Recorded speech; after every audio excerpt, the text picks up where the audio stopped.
کہ نبی کے ذکر کی خوشبو سے میرا گھر مہکتا ہے، نبی کے ذکر کی خوشبو سے میرا گھر مہکتا ہے، اگر سویا رہوں تو خواب کا منظر مہکتا ہے، نبی کے ذکر کی خوشبو سے میرا گھر مہکتا ہے، اگر سویا رہوں تو خواب کا منظر مہکتا ہے، اور قدم سرکار نے 1500 سال پہلے رکھا تھا مگر اب تک ہیرا کے غار کا پتھر مہکتا ہے، قدم سرکار نے 1500 سال پہلے رکھا تھا مگر اب تک ہیرا کی غار کا پتھر مہکتا ہے۔ آئیے حضرات، میں بہت تیزی کے ساتھ اس پروگرام کو آگے لے کے چلتا ہوں، اس لیے کہ ہمارے مہمان خصوصی، مہمان مکرم اسٹیج محبت پر تشریف فرما ہے، زیادہ لب کشائی یہ مناسب نہیں ہے۔ میں ہمارے رامپور سے تشریف لائے ہوئے مہمان حضرت مولانا آل نبی ندوی صاحب دامت برکاتہم، استاذ جامعۃ المعارف رامپور سے اس وقت گزارش گزار ہوں کہ آپ تشریف لائیں، اور آپ کو 15 منٹ دیے جا رہے ہیں کمیٹی کی جانب سے۔ آپ اس 15 منٹ کا لحاظ رکھتے ہوئے اپنی قیمتی باتوں سے ہم سب کو محسوس فرمائیں۔ معزز مہمان کرام اور علماء کرام اور محترم سامعین کرام،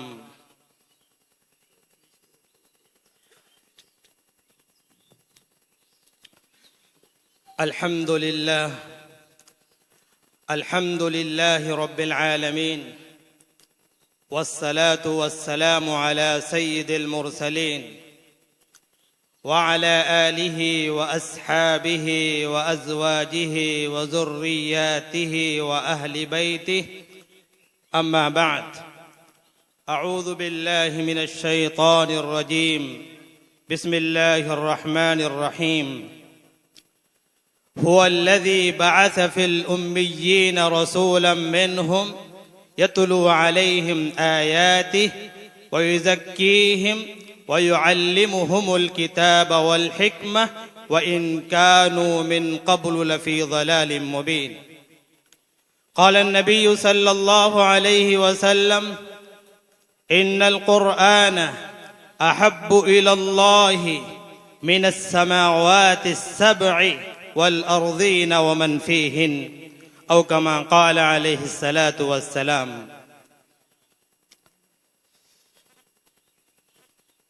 جلسہ دستار بندی کے اس پروگرام میں جو حفاظ کرام کی دستار بندی ہونی ہے، مناسب سمجھتا ہوں کہ قرآن کریم کے تعلق سے کچھ بیان کر دیا جائے۔ محترم سامعین کرام، قرآن کریم اللہ رب العزت کی طرف سے ایک ریولیشن بک ہے، ایک گائیڈ بک ہے، ایک رہنما کتاب ہے، ایک پوتر گرنتھ ہے جو تمام انسانوں کے لیے، پوری ہیومینٹی کے لیے، پوری انسانیت کے لیے رشد و ہدایت، کامیابی اور کامرانی کا سامان موجود ہے۔ یہ پوتر گرنتھ بندوں کو خالق سے ملاتی ہے اور گمراہوں کو رائٹ پاتھ کا، سیدھے راستے کا پتہ بتاتی ہے، اور یہ کتاب اجڑے دلوں میں یہ ایمان و یقین کے سبزے اگاتی ہے اور قلب و جگر میں نور کی شمع روشن کرتی ہے، اور یہ کتاب اللہ، یہ کلام الہی ایک روحانی اور جسمانی امراض کا صفایا کرتی ہے۔ قرآن کریم سے پہلے بہت ساری کتابیں آئیں،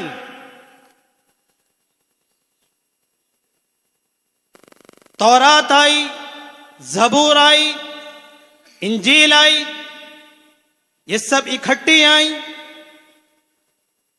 کتاب کی شکل میں آئیں،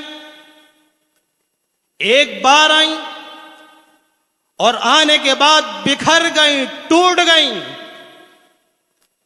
قرآن بکھر کر آیا، ٹوٹ کر آیا، ٹکڑوں میں آیا اور حصوں اور جز میں آیا۔ کبھی کوئی صورت، کبھی کوئی پارٹ، کبھی کوئی حصہ، کبھی کوئی جز، اور آنے کے بعد ایسا ملا کہ قیامت تو آ سکتی ہے، اسے کوئی توڑ نہیں سکتا۔ کیوں؟ اس لیے کہ اللہ کا وعدہ ہے، یہ تنزیل من حکیم حمید ہے، یہ تنزیل من رب العالمین ہے، یہ اس پالنہار کی طرف سے ہے جو خالق اور مالک ہے۔ اس کی ورسز بڑی فنڈامنٹل ہیں، بڑی مضبوط اور مستحکم ہیں۔ یہ اللہ رب العزت کی طرف سے نازل کیا گیا ہے، اور اللہ نے اس کا وعدہ لیا ہے کہ ہم اس کی حفاظت کریں گے۔ لا يأتيه الباطل من بين يديه ولا من خلفه تنزيل من رب العالمین۔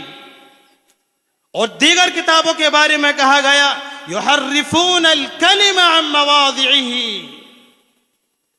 تو یہ قرآن ایک سپر پاور کی طرف سے نازل کیا گیا ہے، اور جس کے ذریعے لایا گیا وہ تمام فرشتوں میں سب سے افضل فرشتہ، اور جس کے قلب اطہر پر نازل کیا گیا وہ نبی، امام الانبیاء، محبوب کبریا، احمد مصطفیٰ محمد مصطفیٰ صلی اللہ علیہ وسلم ہے۔ اور جس مہینے میں نازل کیا گیا افضل الشہور عند اللہ، اور جس رات میں نازل کیا گیا وہ رات 1000 مہینوں کی راتوں سے افضل قرار دی گئی ہے۔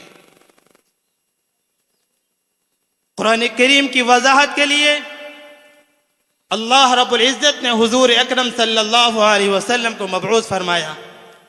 هو الذي بعث في الأميين رسولا منهم يتلو عليهم آياته ويزكيهم ويعلمهم الكتاب والحكمة وإن كانوا من قبل لفي ضلال مبين۔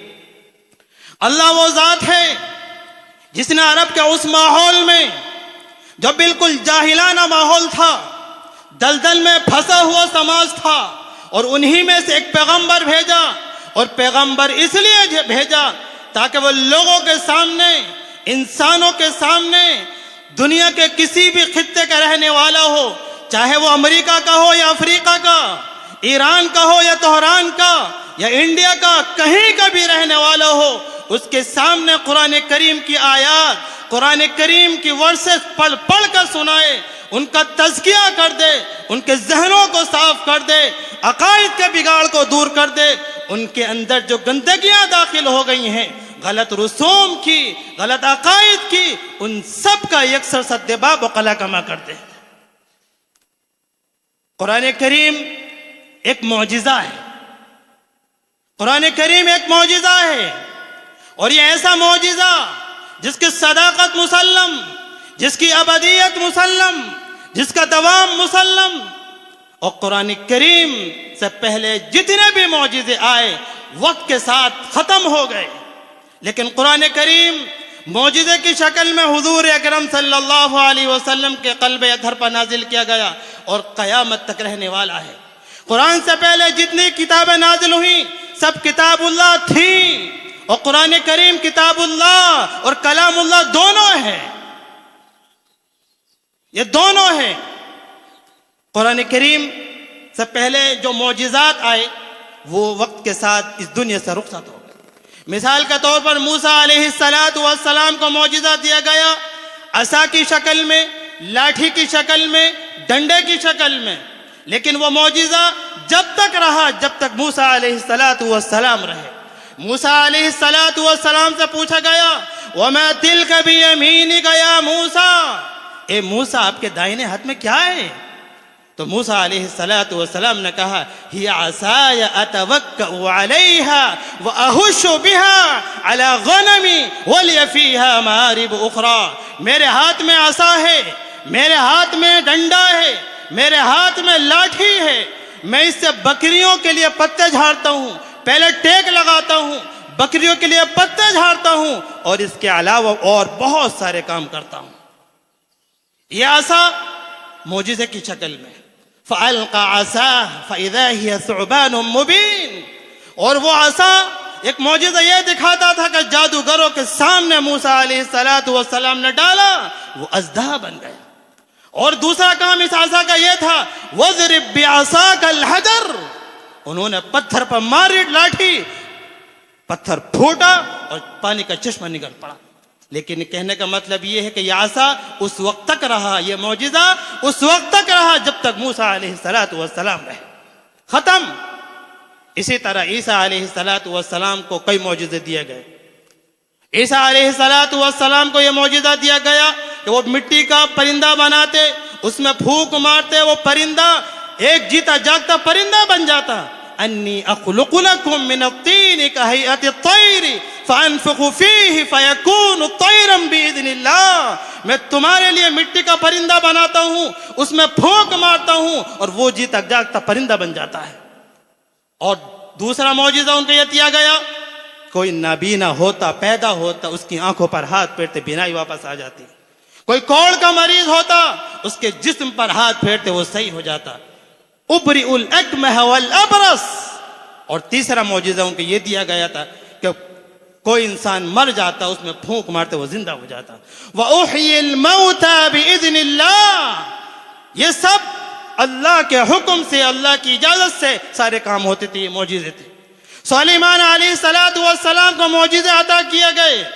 پرندوں کی بھاشائیں، پرندوں کی زبانیں سمجھتے تھے کہ کوا کیا بول رہا ہے، چیل کیا بول رہی ہے، طوطا کیا بول رہا ہے. سب کی زبانیں، سب کی بھاشائیں سمجھتے تھے. وَعُلِّمْنَا مَنْطِقَ الطَّيْرِ وَأُوتِينَا مِنْ كُلِّ شَيْءٍ. اسی طرح سے ہوائیں ان کے لیے مسخر کر دی گئی تھیں. فَسَخَّرْنَا لَهُ الرِّيحَ تَجْرِي بِأَمْرِهِ رُخَاءً حَيْثُ أَصَابَ. اور جنات ان کے قبضے میں تھے. وَمِنَ الْجِنِّ مَن يَعْمَلُ بَيْنَ يَدَيْهِ بِإِذْنِ رَبِّهِ. یہ تمام معجزے جو دیے گئے تھے وقت کے ساتھ رہے جب تک وہ انبیاء کرام رہے. جب انبیاء کرام اس دنیا سے رخصت ہوئے ایک ویران گھر ہوتا ہے. صحابہ کرام کو قرآن کریم پڑھنے کا کتنا شوق تھا، کتنا شغف تھا. آج ہمارا حال قرآن کریم سے کٹ چکا ہے.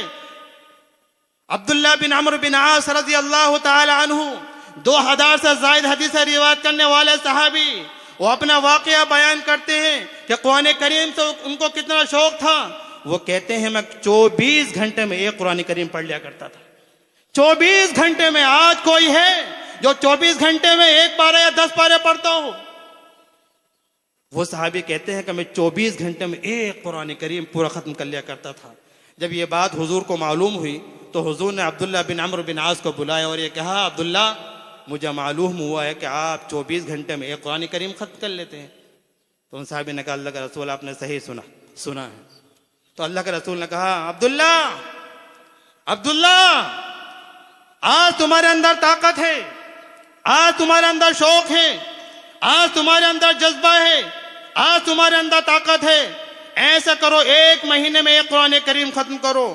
تو وہ صحابی کہتے ہیں جب اللہ کے رسول نے یہ بات کہی میرے دل کی دنیا میں ہلچل مچ گئی. میں نے کہا اللہ کے رسول آپ کیا کہہ رہے ہیں؟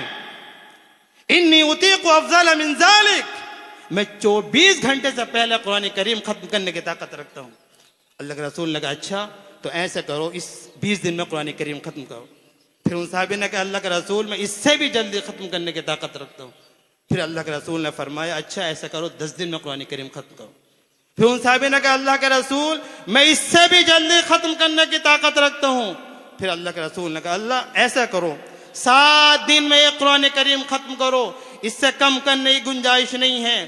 ان لربک علیک حقا ولنفسک علیک حقا ولأہلک علیک حقا. اے عبداللہ تمہارے رب کا بھی تمہارے اوپر حق ہے، تمہاری بیوی کا بھی تمہارے اوپر حق ہے، تمہارے گھر والوں کا، تمہارے ماں باپ کا، تمہاری بیوی بچوں کا بھی تمہارے اوپر حق ہے. ان تمام حقوق کو ادا کرتے ہوئے قرآن کریم کی تلاوت کرو. میرے بھائیوں بتانے کا مقصد یہ ہے کہ ان صحابی کو قرآن کریم پڑھنے کا کتنا شوق کتنا شغف تھا. عثمان غنی ذو النورین خلیفہ ثالث جن کے بارے میں حضور اکرم صلی اللہ علیہ وسلم نے فرمایا تھا ہر قوم کا ایک حیادار انسان ہوتا ہے اور میری قوم کا سب سے باحیا انسان حضرت عثمان بن عفان رضی اللہ تعالی عنہ. ان کا شوق قرآن کریم سے دیکھیے. بلوائیوں کا ہجوم تھا, قحط کا عالم تھا, اور بلوائیوں نے مدینے کو اپنے نرغے میں لے لیا تھا. اور عثمان غنی اپنے کمرے میں قرآن کریم کی تلاوت کر رہے تھے, اور قرآن کریم کی تلاوت کرتے ہوئے بلوائی آپ کے کمرے میں گھسے, آپ پر تلوار چلائی, اور آپ قرآن کریم کی اس آیت پر تھے, فَإِنْ آمَنُوا بِمِثْلِ مَا آمَنْتُمْ بِهِ فَقَدِ اهْتَدَوْا وَإِنْ تَوَلَّوْا فَإِنَّمَا هُمْ فِي شِقَاقٍ فَسَيَكْفِيكَهُمُ اللَّهُ وَهُوَ السَّمِيعُ الْعَلِيمُ. شہیدوں کے لہو سے جو زمین سیراب ہوتی ہے, بڑی زرخیز ہوتی ہے, بڑی شاداب ہوتی ہے. جب اللہ والے اس دنیا سے جاتے ہیں, ان کے چہروں پر مسکراہٹ ہوتی ہے, ان کے چہروں پر, ان کی زبانوں پر, ان کے لبوں پر مسکراہٹ ہوتی ہے. نشان مرد مومن بات گویم, نشان مرد مومن بات گویم, چوں مرگ آیت تبسم بلب اوست. جن لوگوں نے صحابہ اکرام, اونٹوں کو چرانے والے, اونٹوں کی لگامیں ان کے ہاتھوں میں تھیں, اور جب سے قرآن کی لگام ان کے ہاتھوں میں آئی, دنیا کی امامت ان کے ہاتھوں میں آ گئی. درفشانی نے تیری قطروں کو دریا کر دیا, دل کو روشن کر دیا, آنکھوں کو بینا کر دیا. خود نتے جو راہ پر اوروں کے ہادی بن گئے, کیا نظر تھی جس نے مردوں کو مسیحا کر دیا. قرآن کریم پڑھو, جو قرآن کریم پڑھتا ہے اس کی دل کی دنیا میں انقلاب برپا ہوتا ہے. دنیا کی کتابوں میں قرآن چمکتا ہے, قرآن میں اللہ کا فرمان چمکتا ہے. عادت بنا لے جو تلاوت قرآن کی, اللہ کی نظروں میں وہ انسان چمکتا ہے. قرآن کریم کا دوسرا حق یہ ہے, قرآن کریم کو سمجھنا. ہر مسلمان پر لازم و ضروری ہے وہ قرآن کریم کو سمجھے. قرآن کریم خود اعلان کرتا ہے, لوگوں تمہیں کیا ہو گیا ہے کہ تمہارے دلوں پر تالے لگ گئے ہیں, کہ تمہارے دماغوں پر قفل چڑھ گیا ہے, کہ قرآن کریم پر غور و خوض کیوں نہیں کرتے, اس کے معنی اور مطالب کو کیوں نہیں سمجھتے. افلا یتدبرون القرآن ام علی قلوب اقفالها, کہ لوگوں کو کیا ہو گیا ہے کہ وہ قرآن کریم کو کیوں نہیں سمجھتے, کہ ان کے دماغوں پر قفل چڑھ گیا ہے, کہ تالے لگ گئے ہیں. کتاب انزلناہ الیک مبارک لیدبروا آیاتہ ولیتذکر اولو الالباب. اے نبی, ہم نے آپ پر جو قرآن کریم نازل کیا ہے وہ اس لیے نازل کیا ہے تاکہ لوگ اس میں غور و خوض کریں, تفکر کریں, تدبر کریں, اس کے معنی اور مطالب کو سمجھیں. ہم ایک ڈاکٹر بنتے ہیں تو ڈاکٹری پہلے سیکھنی پڑتی ہے, انجینئر بنتے ہیں تو انجینئرنگ کورس پہلے کرنا پڑتا ہے, اور دنیا کی بہت ساری چیزیں ہم سیکھتے ہیں, اس کے بعد اوپر تک پہنچتے ہیں. ہم قرآن کریم کو سمجھنے, ہم قرآن کریم کو سمجھیں, اس کی تلاوت کریں, اس کی تلاوت کریں. اگر قرآن کریم کو نہیں سمجھا میرے بھائیوں, ہم بہت بڑا نقصان کریں گے. قرآن کریم کو سمجھنا ہم پر لازم و ضروری ہے. دنیا کی ہر دولت, ہر چیز سمجھنے کی کوشش کرتے ہیں, قرآن کریم کو سمجھیں. ماہر القادر رحمت اللہ علیہ نے ان اشعار پر, قرآن کریم کی فریاد پر انہوں نے اشعار لکھے اور یہ کہا کہ قرآن کریم کو ہم نے چند چیزوں کے لیے بنا لیا ہے, چند رسومات کے لیے ہم نے سمجھ لیا ہے, کہ قرآن کریم کو قول و قرار کے لیے سمجھ لیا ہے, قرآن کریم کو ہم نے تعویذ کے لیے سمجھ لیا ہے, چند رسومات کے لیے سمجھ لیا ہے. وہ کہتے ہیں طاقوں میں سجایا جاتا ہوں, قرآن کے فریاد پر کہتے ہیں کہ جو لوگ قرآن کو نہیں سمجھتے, نہیں پڑھتے, تو قرآن کہتا ہے طاقوں میں سجایا جاتا ہوں, آنکھوں سے لگایا جاتا ہوں, تعویذ بنایا جاتا ہوں, دھو دھو کر پلایا جاتا ہوں, تعویذ بنایا جاتا ہوں, دھو دھو کر پلایا جاتا ہوں. جزدان حریر اور ریشم کے اور پھول ستارے چاندی کے, جزدان حریر اور ریشم کے اور پھول ستارے چاندی کے, پھر عطر کی بارش ہوتی ہے, خوشبو میں بسایا جاتا ہوں. جب قول و قسم لینے کے لیے تکرار کی نوبت آتی ہے, پھر میری ضرورت پڑتی ہے, ہاتھوں میں اٹھایا جاتا ہوں. کس بز میں مجھ کو بار نہیں, کس عرس میں میری دھوم نہیں, کس بز میں مجھ کو بار نہیں, کس عرس میں میری دھوم نہیں, پھر بھی میں اکیلا رہتا ہوں, مجھ سے بھی کوئی مظلوم نہیں. تو قرآن کریم کو ہم نے سمجھنا چھوڑ دیا ہے. گر تمہیں خواہی مسلمان زیستن, گر تمہیں خواہی مسلمان زیستن, نیست ممکن جز با قرآن زیستن. اے لوگو, اگر تم اس کائنات میں زندہ رہنا چاہتے ہو, اے لوگو اگر تم اس دنیا میں, اس کائنات میں زندہ رہنا چاہتے ہو تو قرآن اور ایمان کے بغیر زندگی ممکن نہیں ہے۔ قرآن کریم کا چوتھا حق یہ ہے قرآن کریم پر عمل کیا جائے۔ حضور صلی اللہ علیہ وسلم نے فرمایا من جعلہ امامہ قادہ الی الجنہ ومن جعلہ خلف ظہرہ ساقہ الی النار۔ جس نے قرآن کریم کو آگے رکھا خود پیچھے رہا، یہ قرآن اس کو جنت میں لے کے جائے گا، یہ قرآن اس کو جنت میں لے کے جائے گا۔ مثال کے طور پر ایک انسان دکان پہ بیٹھتا ہے، جھوٹ نہیں بولتا، ناپ تول میں کمی نہیں کرتا، اس نے قرآن کو آگے رکھا خود پیچھے رہا، یہ قرآن اس کو جنت میں لے کے جائے گا۔ فلائٹ میں سفر کر رہے ہیں، شراب بھی آتی ہے، پانی بھی آتا ہے، ہم نے شراب کو سائیڈ میں رکھا، شراب کو سائیڈ میں رکھا اور پانی کا استعمال کیا، ہم نے قرآن کو آگے رکھا خود پیچھے رہے، یہ قرآن ہم کو جنت میں لے کے جائے گا، یہ قرآن ہم کو جنت میں لے کے جائے گا۔ تو قرآن کریم کو سمجھنا، اس پر عمل کرنا ہم پر لازم و ضروری ہے۔ یہ قرآن کریم کو اگر نہیں سمجھا جائے گا، اس پر عمل نہیں کیا جائے گا تو ہمارے دل سیاہ ہو جائیں گے، کالے ہو جائیں گے، تالے چڑھ جائیں گے، اور اس کے اثرات معلوم ہے کیا ہوتے ہیں؟ جب کسی قوم کے دلوں پر تالے لگ جائیں، جب کسی قوم کے دلوں پر تالے لگ جائیں، وہ قوم، وہ لوگ ایسے ہو جاتے ہیں، رشوت خوری کرتے ہیں۔ جب قوم کے دلوں پر تالے لگ جائیں، اس قوم کی بہن بیٹیوں کے سر سے دوپٹے اتر جاتے ہیں۔ جب کسی قوم کے دلوں پر تالے لگ جائیں، اس قوم کے نوجوان بے حیا اور بے شرمی کا شکار ہو جاتے ہیں۔ جب کسی قوم کے دلوں پر تالے لگ جائیں، اس قوم کے بوڑھے فجر سے پہلے چوراہوں اور اڈوں پر بیٹھ کر رب تاش کھیلتے ہیں لیکن رب کی نمازیں نہیں پڑھتے۔ جب کسی قوم کے دلوں پر تالے لگ جائیں، اس قوم کی بہن بیٹیاں مرتد ہوتی ہیں، اس قوم کی بہن بیٹیاں غیروں کے ساتھ میں گھومتی ہیں اور اسلام سے خارج ہوتی چلی جاتی ہیں۔ جب کسی قوم کے دلوں پر تالے لگ جائیں، اس قوم کا سرکاری افسر لاکھوں کمانے والا رکشہ چلانے والے سے رشوت لیتے ہوئے نہیں گھبراتا۔ جب کسی قوم کے دلوں پر تالے لگ جائیں، اس قوم کے نوجوانوں، بچوں اور بچیوں کے ہاتھوں میں ایسے موبائل ہوتے ہیں کہ وہ اپنی آنکھوں کو ان گندی اور فحش ویڈیو سے اپنی آنکھوں کو سیکتے ہیں۔ یہ قرآن کریم کو تلاوت نہ کرنے کا اور نہ سمجھنے کا نتیجہ ہے۔ قرآن کریم کا پانچواں حق یہ ہے قرآن کریم کے پیغام کو عام کیا جائے، ہر مسلمان پر لازم و ضروری ہے۔ گر تمی خواہی مسلمان زیستن نیست ممکن جز بقرآن زیستن۔ یا ایھا الرسول بلغ ما انزل الیک من ربک، حضور سے کہا جا رہا ہے اے نبی، جو آپ کو عطا کیا گیا ہے، جو آپ پر نازل کیا گیا، آپ لوگوں میں عام کر دو۔ خار از محجوری قرآن شدی، شکوسن گردش دورہ شدی، اے چون شبنم برزمی افتندہ، در بغل داری کتاب زندہ۔ آج ہم نے قرآن کو چھوڑ کر ذلیل ہو رہے ہیں اور شکوہ زمانے کا کر رہے ہیں۔ قرآن کو ہم نے چھوڑا، اس کی تلاوت ہم نے چھوڑی، اس کو سمجھنا ہم نے چھوڑا اور شکوہ زمانے کا کر رہے ہیں۔ اے وہ انسان، تو زمین پر شبنم کی طرح گرا پڑا ہے، تیرے ہاتھوں میں، تیری بغل میں ایک زندہ کتاب ہے، تو کیوں رسوا ہوتا ہے؟ تو کیوں زمین پر گرتا ہے؟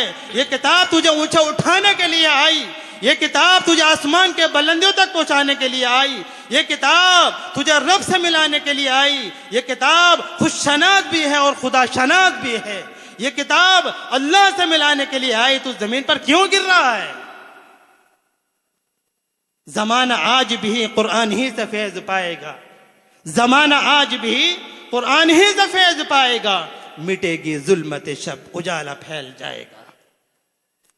یہ پروگرام حفاظ کرام کی دستار بندی کے تعلق سے ہے۔ یہ حفاظ کرام یا علماء کرام، ان کا بہت بڑا مقام ہے۔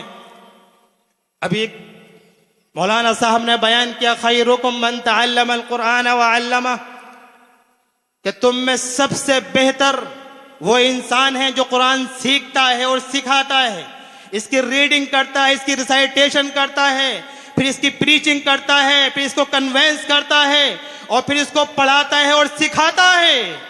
دنیا کا سب سے بہتر انسان حضور صلی اللہ علیہ وسلم نے قرار دیا ہے.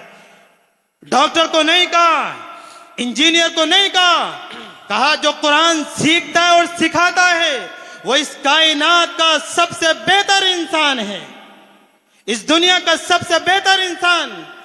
اور ان علماء کرام کے تعلق سے, حفاظ کرام کے تعلق سے حضور صلی اللہ علیہ وسلم نے فرمایا ان حفاظ کرام کا, ان علماء کرام کا اکرام کرو, علماء کرام کا اکرام کرو. اشرف امتی حملۃ القرآن و اصحاب اللیل. آپ نے فرمایا میری امت کے سب سے باشرف اور باعزت دو طرح کے لوگ ہیں, ایک علماء کرام, حاملین کرام, حفاظ کرام, قرائے کرام, مفتیان کرام, اللہ والے میری امت کے سب سے باعزت اور باشرف لوگ ہیں. اور دوسرا وہ شخص جو اصحاب اللیل ہے, راتوں میں اٹھ کر اللہ کے سامنے اپنے ہاتھوں کو اٹھا کر اور یہ کہتا ہے یا اللہ, اے میرے خالق, اے میرے مالک, میں اپنے گناہوں پر بڑا نادم اور شرمندہ ہوں, میرے گناہوں کو معاف فرما. دنیا سوتی ہے تو وہ جاگتا ہے, دنیا خراٹے لیتی ہے تو وہ اپنی آوازیں نکالتا ہے رب کے سامنے. تو فرمایا ایسا انسان بھی میرے نزدیک باعزت اور باشرف ہے. حضرت جنید بغدادی رحمت اللہ علیہ کا جب انتقال ہوا, بڑے علوم و فنون کے ماہر تھے, کسی نے خواب میں دیکھا اور یہ کہا حضرت اللہ تعالیٰ نے آپ کے ساتھ میں کیا معاملہ فرمایا؟ تو وہ کہنے لگے ہے بڑا معاملہ عجیب و غریب ہے. فنیت الحقائق والاشارات ونفدت الرموز والعبارات وما نفعنا الا رقیعات. ہائے دنیا جس کو یہ مانتی تھی کہ بڑا علوم و فنون کا ماہر ہے, میرے سارے علوم سارے فنون ڈسٹرائے ہو گئے, سب برباد ہو گئے, سب ختم ہو گئے. اگر میرے پاس کچھ پانچ پلے رہا جس کی وجہ سے میں جنت میں ہوں, وما نفعنا الا رقیعات, وہ رات کے آخری حصے میں ٹوٹی پھوٹی جو دو رکعتیں میں نے پڑھی ہیں بس وہی میرے کام آئی ہیں. تو اللہ کے نزدیک حضور صلی اللہ علیہ وسلم نے فرمایا اس امت کے دو لوگ باعزت و باشرف ہیں, علماء کرام اور حفاظ کرام اور اصحاب اللیل. حضور صلی اللہ علیہ وسلم, ایک واقعہ نقل کرتا ہوں, اس کے بعد اپنی بات کو ختم کرتا ہوں. علامہ راضی رحمت اللہ علیہ نے ان حفاظ کرام کا مقام بیان کرنے کے لیے وہ حدیث بیان کرتا ہوں, وہ واقعہ بیان کرتا ہوں. علامہ راضی رحمت اللہ علیہ التفسیر الکبیر میں واقعہ نقل کرتے ہیں, حضرت عیسیٰ علیہ السلام کہیں پر جا رہے تھے, قبرستان سے گزرے تو دیکھا ایک قبر کے اوپر عذاب ہو رہا تھا, آگ کے انگارے نکل رہے ہیں اس قبر کے اوپر سے. عیسیٰ علیہ السلام گھبرائے اور نکل گئے, کسی کام سے گئے ہوئے تھے. جب واپس آئے چند دن کے بعد اسی قبرستان سے اسی قبر کے پاس سے گزرے تو دیکھا اس قبر کے اوپر ایک نور کا تانتا لگا ہوا ہے, آسمان سے زمین تک رحمتوں کی بارشیں نازل ہو رہی ہیں. عیسیٰ علیہ السلام کو بڑا تعجب ہوا, پاس میں کھڑے ہوئے, 2 رکعت نفل پڑھی اور اللہ سے دعا کی, اللہ کیا ماجرا ہے؟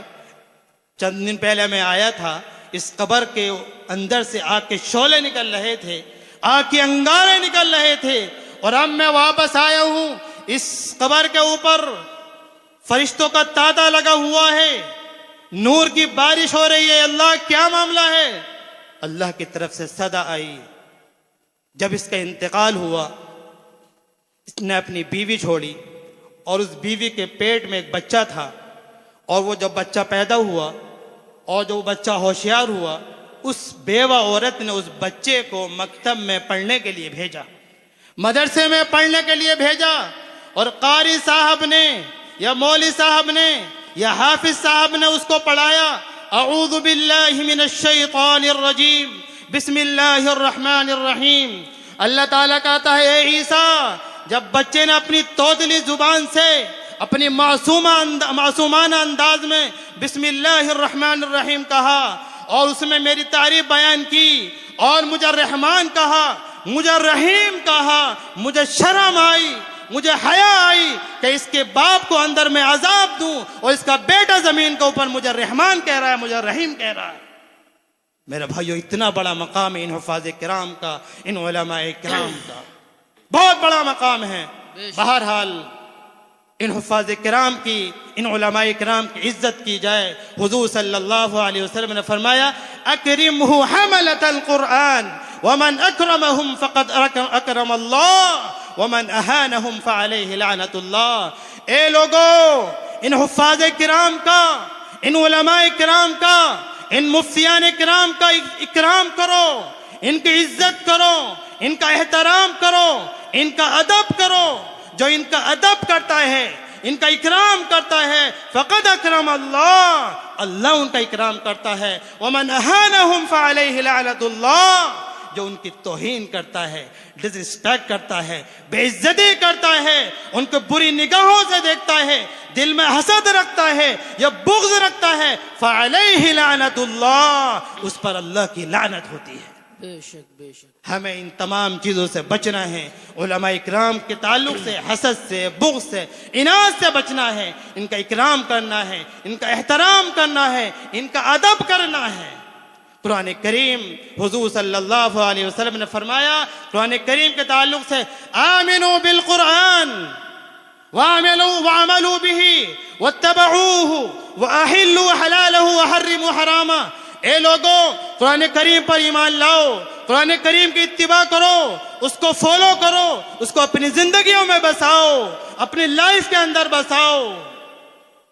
اور قرآن کریم نے جن چیزوں کو حلال قرار دیا ہے ان کو حلال سمجھو، اور جن چیزوں کو حرام قرار دیا ہے ان کو حرام سمجھو۔ جب اس طرح سے کرو گے تمہاری زندگیوں میں انقلاب برپا ہو جائے گا، زندگی میں روحانیت پیدا ہوگی، سکون پیدا ہوگا۔ اللہ رب العزت سے دعا ہے ان تمام باتوں پر عمل کرنے کی توفیق عطا فرمائے۔ وآخر دعوانا ان الحمد للہ رب العالمین۔